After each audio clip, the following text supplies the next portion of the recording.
ஆண்டவராகிய இயேசு கிறிஸ்துவின் இனிதான நாமத்தினாலே யாவரையும் வாழ்த்துகிறேன், வரவேற்கிறேன். ஓய்வு நாளின் காலை ஆராதனை காரணமாக ஜெபம் செய்வோம்.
சொன்னதாவது நம்முடைய தேவனை கண்டது ஒருவரை கண்டது தேவனை கண்டது உம்முடைய இதயத்தோடும் உம்முடைய ஆத்மாவோடும் உம்முடைய மனதோடும் உம்முடைய உள்ளத்தோடும் அன்பு பொதுவாக இருப்பதை பிரதான கற்பனை இதற்கு ஒப்பாக இருக்கிற இரண்டாவது கற்பனை இரண்டாவது சொல்லி அன்பு கூறுவது இடத்தில் அன்பு கூறுவ இருப்பதே வேறு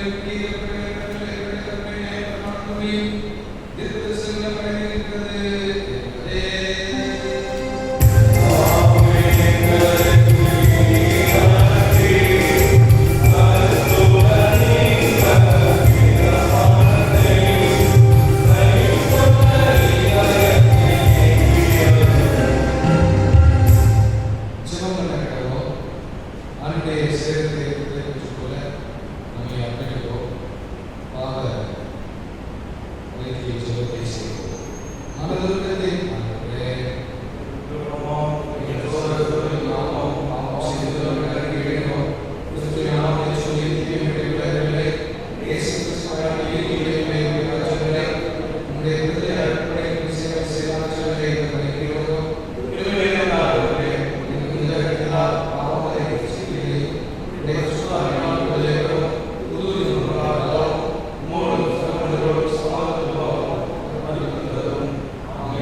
பிறந்தநாள் மற்றும் திருமண நாள் ஆசிரியர்களின் பெயர்களை வாசி கேட்கலாம்.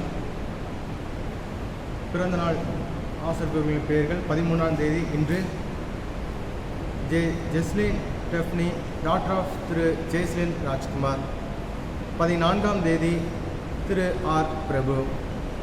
J Ebin Jennifer daughter of Thiru E Jaisingh. 15ஆம் தேதி திரு ஜி அசோக்குமார் சாம்வேல். அதே தினத்திலே திருமதி S Jasmine Sureshkumar, Thirumathi R Gnanammal wife of Thiru Ranjith Jayakumar. 17ஆம் தேதி K Anitha care of Thiru K Anandaraj Koil Pillai. 18ஆம் தேதி Thirumathi Jacqueline Rajakumari wife of Thiru Jose Jackson. R Dinesh son of Thiru Rajkumar. 19ஆம் தேதி Thirumathi S Suganthi wife of Thiru P Samraj.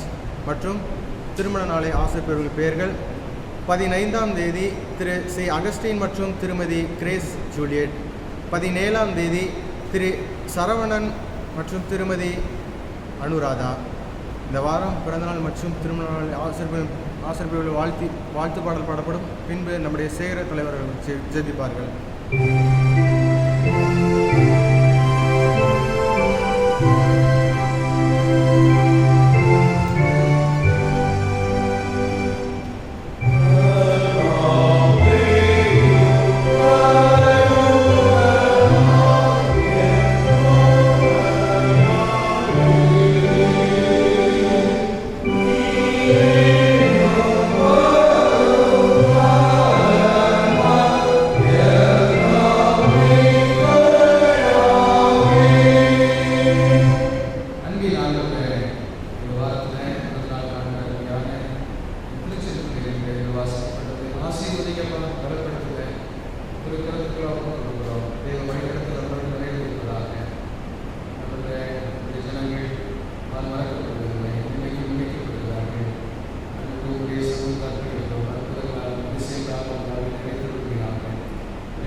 வாசிக்கும்படியாக குறிக்கப்பட்ட சுவிசேஷ பகுதி மார்க்கு நல்செய்தி நூல் 4வது அதிகாரம் வசனங்கள் 35 முதல் 41 கூடிய மார்க்கு 4வது அதிகாரம் வசனங்கள் 35 முதல். அன்று சாயங்காலத்தில் அவர் அவர்களை நோக்கி, அக்கரைக்கு போவோம் வாருங்கள் என்றார். அவர்கள் ஜனங்களை அனுப்பிவிட்டு அவர் படவில் இருந்தபடியே அவரை கொண்டு போனார்கள். வேறே படகுகளும் அவரோடே கூட இருந்தது. அப்பொழுது பலத்த சுழல் காற்று உண்டாகி படகு நிரம்பத்தக்கதாக அலைகள் அதன் மேல் மோதிற்று. கப்பலின் பின்னணியத்தில் அவர் தலையணையை வைத்து நித்திரையாயிருந்தார். அவர்கள் அவரை எழுப்பி, போதகரே, நாங்கள் மடிந்து போகிறது, உமக்கு கவலை இல்லையா என்றார்கள். அவர் எழுந்து காற்றை அதட்டி கடலை பார்த்து, இறையாதே, அமைதலாயிரு என்றார். அப்பொழுது காற்று நின்று போய் மிகுந்த அமைதல் உண்டாயிற்று. அவர்களை நோக்கி, ஏன் இப்படி பயப்படுகிறீர்கள்? ஏன் உங்களுக்கு விசுவாசம் இல்லாமல் போயிற்று என்றார். அவர்கள் மிகவும் பயந்து, இவர் யாரோ, காற்றும் கடலும் இவருக்கு கீழ்ப்படுகிறதே என்று ஒருவரொருவர் சொல்லிக் கொண்டார்கள் என்பது வாசிக்கும்படியாக குறிக்கப்பட்ட நற்செய்தி பகுதி வாசித்தாயிற்று.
படைப்பின் மீது ஆண்டவருடைய ஆளுகை படைப்பிலே ஆண்டவருடைய மகிமை, இயற்கையின் மீது ஆண்டவருடைய அதிகாரம், அதை குறித்து இந்த நாளிலே நாம் சிந்திக்க இருக்கிறோம். அதற்கு நமக்கு கொடுக்கப்பட்ட லூக்கா 8வது அதிகாரம் 22 முதல் 25க்கு நிகரான நாம் வாசித்த அந்த சுவிசேஷ வேத பாடத்தை இந்த நாளிலே நாம் சிந்திக்க போகிறோம். மார்க் நற்செய்தி நூலிலே 4வது அதிகாரம் 35 முதல் 41, லூக்கா நற்செய்தி நூல் 8வது அதிகாரம் 22 முதல் 25 ஒரே சம்பவத்தை நமக்கு சொல்லுகிறது. நான் அதற்காக லூக்காவுக்கு பதிலாக மார்க்குவின் விளக்கமாக இருப்பதற்காக நான் எடுத்திருக்கிறேன். இந்த வசனங்களிலிருந்து நாம் கற்றுக்கொள்ள இருக்கிற ஆண்டவருடைய செய்தி என்னவென்றால், அவர் நம்மோடு கூட பேசுகிறது என்னவென்றால், இந்த வசன பகுதியிலே அவைகள் எல்லாம் அடங்கி இருக்கிறது. அதிலே ஒரு 4 தலைப்பிலே சிந்திக்க போகிறோம். ஏன் இந்த அனுபவம் அப்படின்னு நாம் ஒரு கேள்வி கேட்கலாம். எதற்கு இந்த அனுபவம்? ஆண்டவர் தான் கூட இருக்காரு, பிறகு ஏன் புயல் வந்துச்சு? அதுக்கு பதில் இருக்கு. ஆண்டவர் அவங்களோடு கூட இருந்தாலும் போராட்டம் வருமா என்பதற்கான பதில் இருக்குது. வரும், அதற்கு பதில். ஆண்டவருடைய பிள்ளைகளுக்கு பாடு உண்டு என்பதுதான் பதில். இரண்டாவது, இதில் நாம் கேள்வி கேட்கலாம், இந்த ஆண்டவர் யார்? நாம் அவர்தான் ரட்சகர், அவர் காப்பாற்றுபவர், அவர் மேசியா. அது இந்த இடத்துல நிரூபணமாகும்.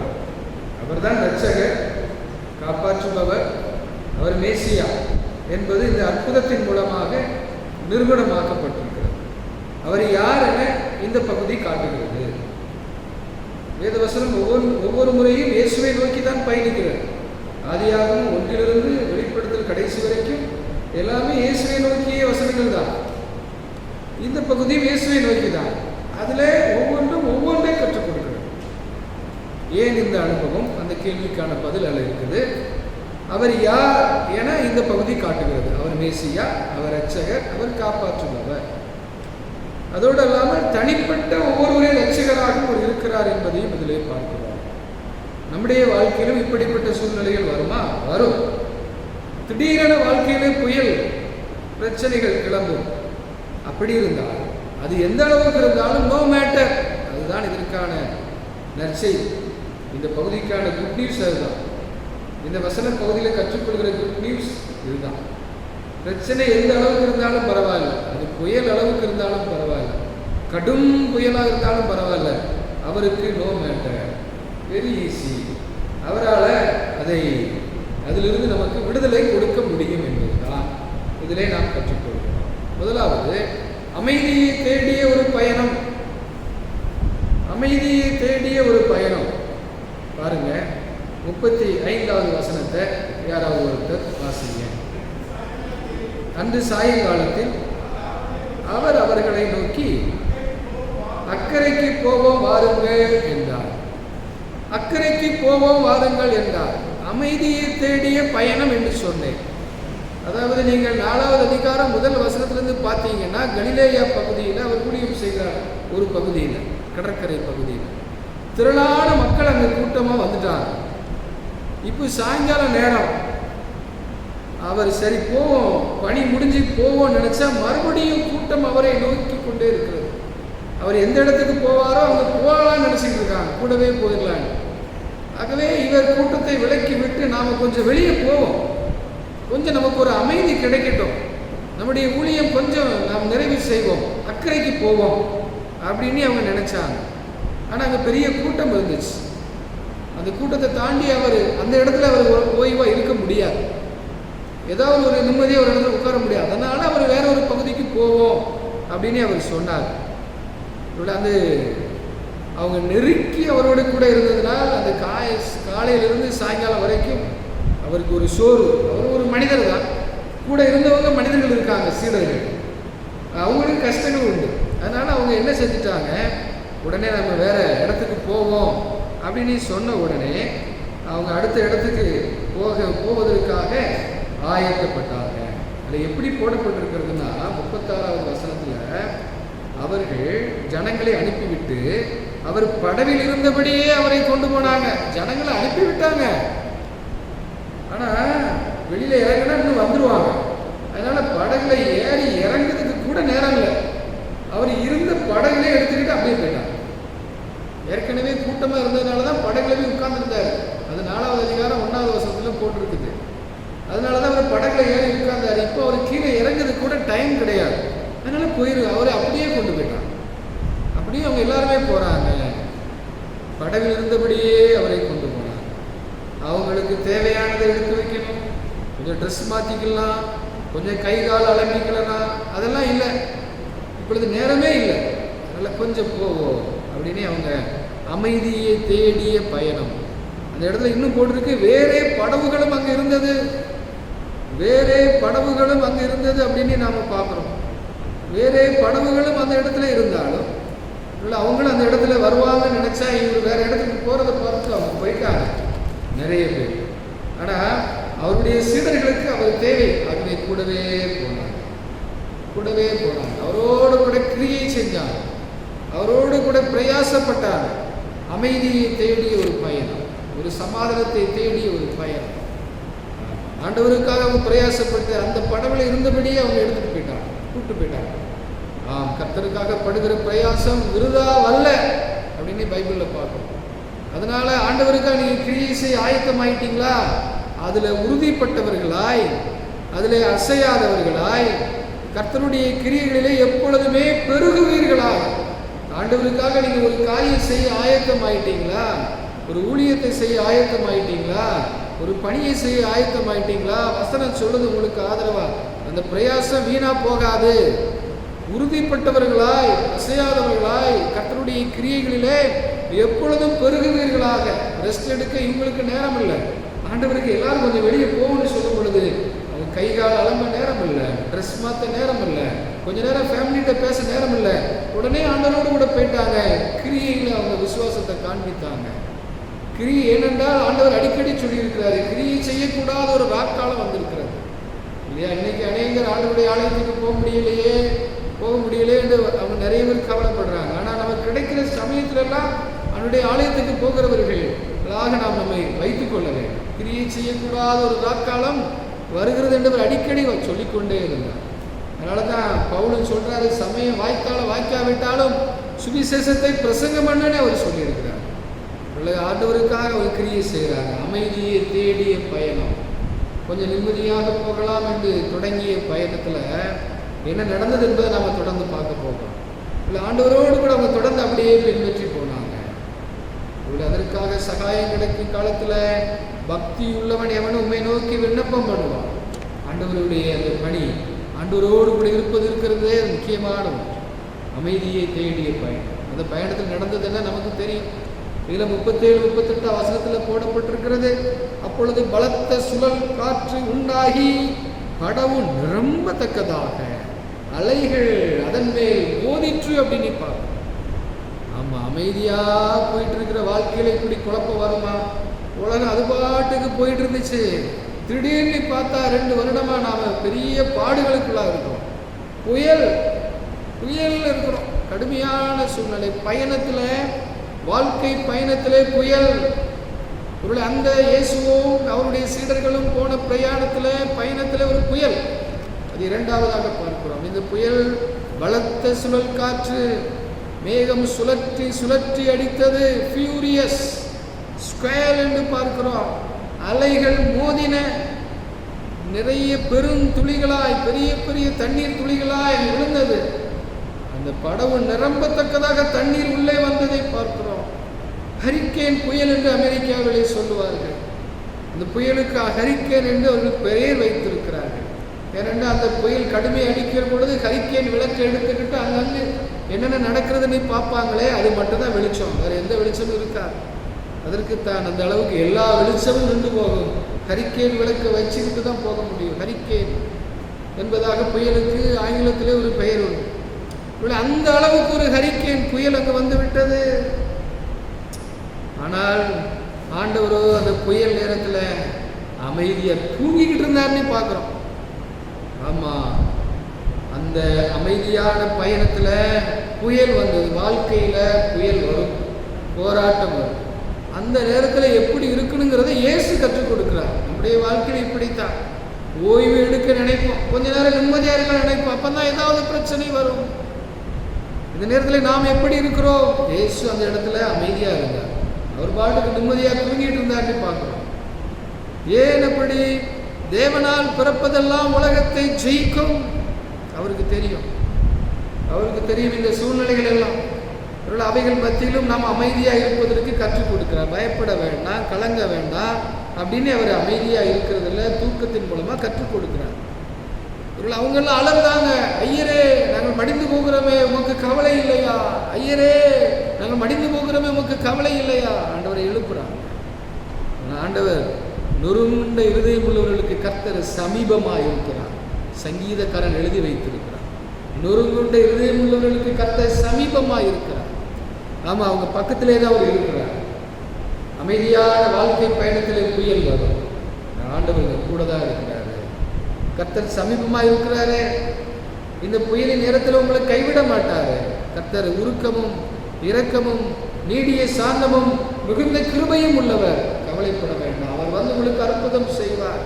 வாழ்க்கை பயணத்தில் புயல் உண்டு. அது இரண்டாவதாக பார்க்கிறோம். மூன்றாவதாக இந்த இடத்துல அந்த புயலின் மத்தியில், அதை தொடர்ந்து நாம் பார்க்கலாம். புயல் வாழ்க்கை மத்தியிலே அந்த புயல் வருகிறதே, அந்த புயலின் மத்தியிலே ஆண்டவர் ஒரு அமைதியை கொடுக்கிறார். அமைதியை கொடுக்கிறார். என்ன விதமான அமைதியை கொடுக்கிறார்? அந்த புயலின் மத்தியிலும் அந்த நேரத்தில் ஆண்டவர் அவர்கள் அலறுகிறதை அவர் கேட்கிறார். உங்களுடைய புயல் மத்தியில் உங்களுடைய வாழ்க்கையிலே நீங்கள் அலறுகிறதை அவர் கேட்கிறார். நீங்கள் ஜெபிக்கிறதை ஆண்டவர் கேட்கிறார். நொறுங்குண்ட இருதயமுள்ள கர்த்தர் சமீபமாக இருக்கிறார். கர்த்தர் இரக்கமும் மன உருக்கம் நீடிய சாந்தமும் உள்ளவர். உடைய விண்ணப்பத்தை அவர் கேட்கிறார். சீடர்கள் நிறைய பேர், அவங்க மீனவர்கள் தான். அவங்களுக்கு இப்படிப்பட்ட ஹரிக்கேன் சூழ்நிலைகள்லாம் தெரியும், அவங்களுக்கு அனுபவம் உண்டு. ஆனால் இப்போ பயங்கரமான அதிர்ச்சி, அவங்களால தாங்க முடியாத அளவுக்கு அது இருக்கிறது. பிரச்சனை இயேசுகிட்ட சொல்லாமல் சமாளிக்கலாம்னு நினைச்சாங்க. இன்னைக்கு உலகமும் நினைக்கிது பற்றியெல்லாம்.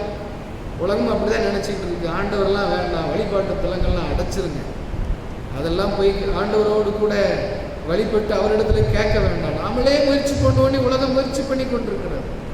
உலகம் ரொம்ப ட்ரை பண்ணுது. ரொம்ப ஆண்டவரை குறித்தெல்லாம் அவங்க கவலைப்படலை. எல்லாருமே தான் சொல்கிறோம், பொதுவாக சொல்கிறோம், எல்லாருமே அப்படியே இருக்கிறாங்க.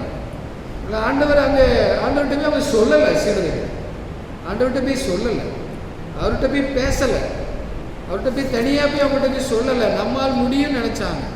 பழைய ஹரிக்கேன் புயல் மாதிரி நாமளே இதை பார்த்துக்கலாம், சமாளிச்சுக்கலாம்னு நினச்சாங்க. ஆனால் முடியலை. கடைசியில் ஒரு கட்டத்தில் ஆண்டவர்கிட்ட போனாங்க. அவர் எழுந்து அதை அதட்டினா.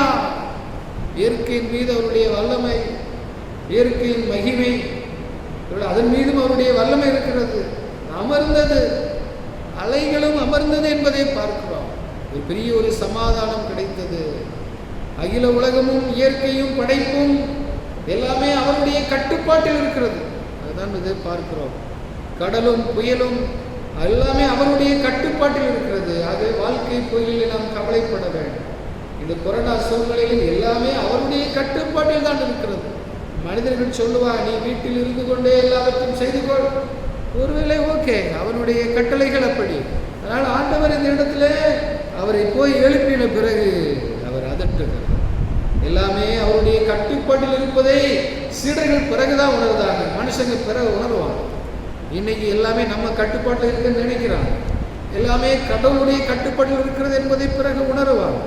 சகல அதிகாரம் எனக்கு தான் கொடுக்கப்பட்டிருக்கிறது. பைபிளில் இதெல்லாம் பார்த்து தான் பவுல் எழுதுறாரு. பலமாய் ரூபிக்கப்பட்ட தேவகுமாரன் அப்படின்னு ஒரு வசனம் ரோமர்ல போட்டிருக்குது. பலமாய் ரூபிக்கப்பட்ட தேவகுமார், பலமாய் நிரூபிக்கப்பட்ட தேவகுமார், இப்படி நிறைய காரியங்கள்லாம் பார்த்து கேட்ட பிறகுதான் பலமாய் இவர் தான் தேவகுமாரன் என்று நிரூபிக்கப்பட்டவர், ரூபிக்கப்பட்டவர். ஆமா, மனுஷருக்கு நேரிடுகிற சோதனை தான் நமக்கு நேரிடுகிறது, வேறு அல்ல. ஆறுதலின் தேவன் இப்படிப்பட்ட உபத்திரவ நேரத்தில் உங்களுக்கு ஆறுதல் கொடுக்க வல்லவர். கிறிஸ்துவுக்கு எப்பொழுதும் வெற்றி சிறக்க பண்ணுகிறவர் அவர். ஆகவே வாழ்க்கை பயணத்தில் புயல் வருகிறது என்றால் கவலைப்பட வேண்டாம், தைரியமாக இருங்கள். ஆண்டவரிடத்திலே சொல்லுங்கள், எல்லா தீமை நின்றும் என்னை ரட்சித்து என்னை காப்பாற்றுவார் என்று பவுல் தீமோத்தேயுவுக்கு எழுதுகிறார். இந்த நாளிலும் நம்மை வேடனுடைய கண்ணிக்கும் பாலாக்கும் கொள்ளை நோக்கியும் அவரே நம்மை தப்புவிப்பார். புயலிலே அமைதி, புயலிலே அமைதி. உங்கள் வாழ்க்கை பயணத்திலே புயல் வருகிறது. அந்த புயலுக்கு பிறகு அமைதி ஆண்டவரால் கொடுக்கிறார். இதற்கு பிறகு மூன்றாவதாக நாம் பார்ப்போம், அமைதிக்கு பின்னால் அவர் அறிவுரை சொல்லுகிறார். அந்த அமைதியை கொடுத்த பிறகு அவர்களுக்கு அவர் அறிவுரைகளை சொல்லுகிறார். என்ன அறிவுரை சொல்லுகிறார்? ஏன் பயப்பட்டீங்க? ஏன் கவலைப்பட்டீங்க? ஏன் நிம்மதியை இழந்தீங்க? ஏன் இந்த புயல்ல தடுமாறிட்டீங்க? விசுவாசிங்க, விசுவாசிங்க அப்படின்னு சொன்னாரு. அவர் பாருங்க, அதுல போடப்பட்டிருக்கிறது, அவர்களை நோக்கி ஏன் இப்படி பயப்பட்டீர்கள்? ஏன் உங்களுக்கு விசுவாசம் இல்லாமல் போயிற்று? இந்த நாள்ல இது கொடூரமான இந்த உலக சூழ்நிலையில நாம் பயப்பட வேண்டியதில்லை. நம்முடைய பிள்ளைகளுடைய எதிர்கால காரியங்களை அவரிடத்திலே சொல்லுங்க. அவருடைய படிப்பை குறித்ததான பிரச்சனைகளை அவரிடத்திலே சொல்லுங்கள். இப்படி ஆகிவிட்டதே, இனி என்ன ஆகும், என்ன நடக்கும், அவரிடத்திலே சொல்லுங்க. அவர் பார்ப்பார். அவரிடத்திலே போய் சொல்லுங்கள். எல்லாவற்றையும் அதட்டுவார். இந்த சூழ்நிலைகளை அவர் மாற்றுவார். உங்களுடைய தனிப்பட்ட வாழ்க்கையிலும் இதை விட்டு கடந்து போகிற பொழுது புயலுக்கு பிறகு ஒரு அமைதியை கொடுப்பார். அமைதிக்கு பிறகு ஒரு அறிவுரை சொல்லுகிறார். அமைதிக்கு பிறகு ஒரு அறிவுரை சொல்லுங்க. ஏன் பயப்பட்டீங்க? ஏன் கவலைப்பட்டீங்க? ஏன் அதைரியப்படுறீங்க? தைரியமா இருங்கன்னு சொல்றாரு. விசுவாசிக்கிறவனுக்கு எல்லாம் கூடும். ஜெபத்திலே எவைகளெல்லாம் கேட்பீர்களோ அவைகளெல்லாம் பெற்றுக்கொள்வீர்கள். அவனுடைய வசனம் சொல்லுகிறது. விசுவாசித்தபடியே உனக்கு ஆக கடவது அவனுடைய வார்த்தை சொல்லுகிறது. அவனிடத்தில் சொல்லுகிறார். அவனுடைய அறிவுரைகளை சொல்லுகிறார். அமைதிக்கு பிறகு அறிவுரையை சொல்லுகிறார். முதலாவது பார்த்தோம், அமைதியை தேடிய பயணம். அந்த புயலிலே அமைதி. அந்த புயலுக்கு அந்த அந்த அந்த பயணத்திலே புயல் வந்தது. இரண்டாவதாக பார்த்தோம். பிறகு அடுத்ததாக அதோடு கூட நாம் பார்த்தோம், அந்த புயலுக்கு பிறகு ஒரு அமைதி கிடைத்தது. இப்பொழுது பார்க்கிறோம், அமைதிக்கு பிறகு ஆண்டவர் அறிவுரைகளை சொல்லுகிறார். அறிவுரைகளை சொல்லுகிறார். இதில் தொடர்ந்து நாம் பார்ப்போமானால் அவரை விசுவாசிங்க. அதுதான் முக்கியமான ஒரு அறிவுரை. அவரை நம்புங்க. எந்த சூழ்நிலையிலும் அவரால் கூடும். எல்லா வல்லமையும் அவரிடத்தில் இருக்கிறது. இயற்கை படைப்புக்கு மேலாக அவருடைய வல்லமை இருக்கிறது. ஏனென்றால் அவர்தான் படைத்தவர். அவர் சொல்லுகிறார் இல்லையா, நீ எழுந்து படுக்கை எடுத்துக்கொண்டு போ. விசுவாசத்தோடு கூட அவர் தைரியமாக சொல்ற வார்த்தை இருந்தார். நீ எழுந்து படுக்கை எடுத்துக்கொண்டு போ. வருத்தப்பட்டு பாரம் சுமக்கிறவர்கள் எல்லாரும் என்னிடத்தில் வாருங்கள். இப்போ என்று சொல்லுகிறார், வாருங்கள் என்று சொல்லுகிறார். அதை விசுவாசிப்போம். அவ்வளவு. உலகம் கொடுக்கிற பிரகாரம் அல்ல, என்னுடைய சமாதானத்தை உங்களுக்கு கொடுக்கிறேன். உலகத்துல உபத்திரம் உண்டு, பயப்படாதீங்க, கலங்காதீங்க, நான் உலகத்தை ஜெயித்தேன். கர்த்தராகிய இயேசுவை விசுவாசி, நீ உன் வீட்டார ரட்சிக்கப்படுவீர்கள், காப்பாற்றப்படுவீர்கள். நீ நினைக்கிறதற்கு வேண்டிகளும் மிகவும் அதிகமாய் கிரியை செய்ய வல்லமை கிரியை செய்யும். உங்களுக்காக பரிந்து பேசுகிற மகா பிரதான ஆசாரியர் அவர் இருக்கிறார். ஆகவே இந்த காரியங்களை நம்முடைய வாழ்க்கையில கற்றுக்கொள்வோம். படைப்பு, அதன் மீது ஆண்டவருடைய அதிகாரம். ஒன்று, அவங்க நிம்மதியை தேடிய பயணம். இந்த வாழ்க்கை பயணத்திலையும் புயல் வரும். புயலுக்கு பிறகு இயேசு அமைதியை கொடுக்கிறார். அமைதிக்கு பிறகு அறிவுரை கொடுக்கிறார். உங்களுக்காக பரிந்து பேசுகிற பிரதான ஆசிரியர் நமக்கு அருகிலே இருக்கிறார். அவரை விசுவாசிப்போம். வாழ்க்கை பயணத்தின் இந்த புயலிலே இயற்கைக்கு மேலான வல்லமை அவரிடத்தில் உண்டு என்பதை நம்புவோம். இந்த நம்பிக்கையோடு நற்கருணை பகுதிக்கு ஆயத்தமாவோம். ஆண்டவர் நம்மை ஆசீர்வதிப்பாராக. காணிக்கைப்பார்.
என்று சொன்னீரே.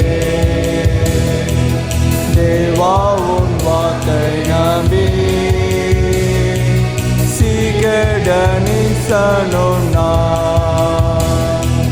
நீவா உன் பாவம் என்ன நீங்கும் என்று சொன்னீரே. தேவா உன் வாக்கை நம்பி சீகடனிசனும் நான். பேமருள் உலகுடல் பேராசையால் மயங்கி போயும் அவற்றோடு போரில் அயற்சியாய் நான். பேமருள் உலகுடல் பேராசையால் மயங்கி போயும் அவற்றோடு போரில் அயற்சியாய் நான். நீங்களாலே நம்மை நம்முடைய காணிக்கைகளை ஆண்டுடைய சந்தோஷப்போம் பரிசுத்த பிதாவே, உமது பிரகாசத்தில் பிரவேசிப்பதற்கு இது ஜீவமான நாட்டத்தை முதன்மையான குமாரத்தினால் ஒதுக்கப்படுகிறேன். அபாரத்தாயும் அவர்வனமாய் உள்ளவர்களோ எங்களையும் நாங்கள் செலுத்தி அன்பி வைக்காணிக்கிறதோ உங்களுக்கு படைக்கப்பட்ட நம்முடைய படைக்கப்பட்ட தீப காணிகள் கருதுகிறதோ தசமபாக காணிகளுடைய கருதுகிறதோ வாரத்தில் படைக்கப்பட்ட நன்றி காணிகளுடைய கருதுகிறதோ வாரத்தில் கூடிய உங்கள் எல்லாம் உங்களுடைய உமது கடத்தை வாங்கி உமக்கே கொடுக்கிறோம்.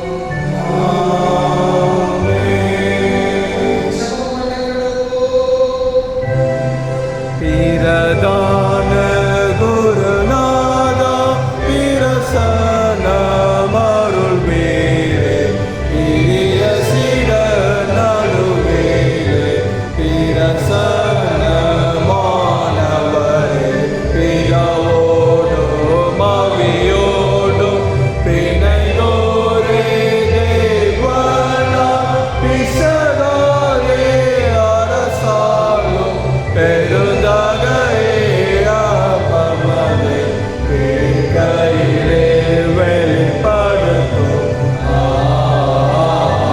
ஆமென்.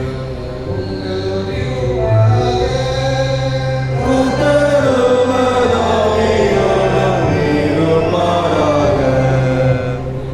இதயத்தை உயர்த்திடுங்க.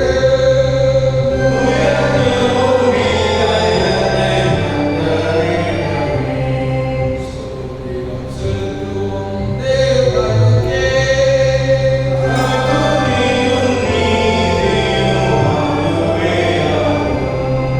ஆபிதாவே, நீர் பரிசுத்த ஸ்தோத்திரிக்கப்பட்டவர். தமது அருமையான மரணத்தை இன்றைக்கு நினைக்கூட்டும் ஞாபகத்தை நியமித்து நாம் தாம் திருவுருவ அருள்வளவும் நமது தேசத்துக்கு வரும்படி தமது பரிசுத்த சுவிசேஷத்தில் கட்டளையினாலே இயேசு தாம் காட்டிக் கொடுக்கப்பட்ட அன்று ராத்திரியில அப்பத்தை எடுத்து ஸ்தோத்திரம் பண்ணி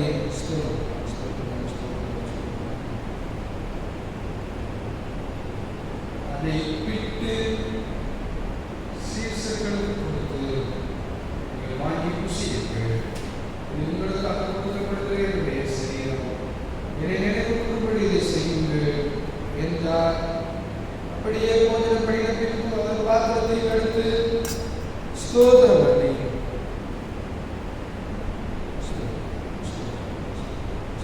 அவர்களுக்கு கொடுத்து, நீங்கள் எல்லாரும் இதிலே வாழுங்கள். இது பாவமனை கொண்டாடும்படி உங்களுக்காகவும் மற்றும் அநேகருக்காக சிந்தப்படுகிற புது உடன்படிக்கைக்குரிய ரத்தம். இதை பாடுபடும் பொழுதெல்லாம் என்னை நினைவுகூரும்படி இதை செய்யுங்கள் என்று திருவுள்ளம் பற்றினார்.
ரத்தமாகிய சாத்திரத்தை விசுவாசத்தினாலே பெற்றுக்கொண்டவர்களாகிய நாம் அவருக்கு நன்றி செலுத்தி பாடுவோமாக.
சமாதானம் சுகவாழ்வு கட்டளையிட கடவுள்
பங்களிப்பை விண்ணப்ப காணிக்கை ஏற்று ஆண்டவரே மகளை குடும்பத்தை பிள்ளைகளை சந்நிதியிலே ஆசீர்வதிக்கிறார்கள். உங்களுடைய கருத்தில் ஒப்புக்கொள்கிறோம்.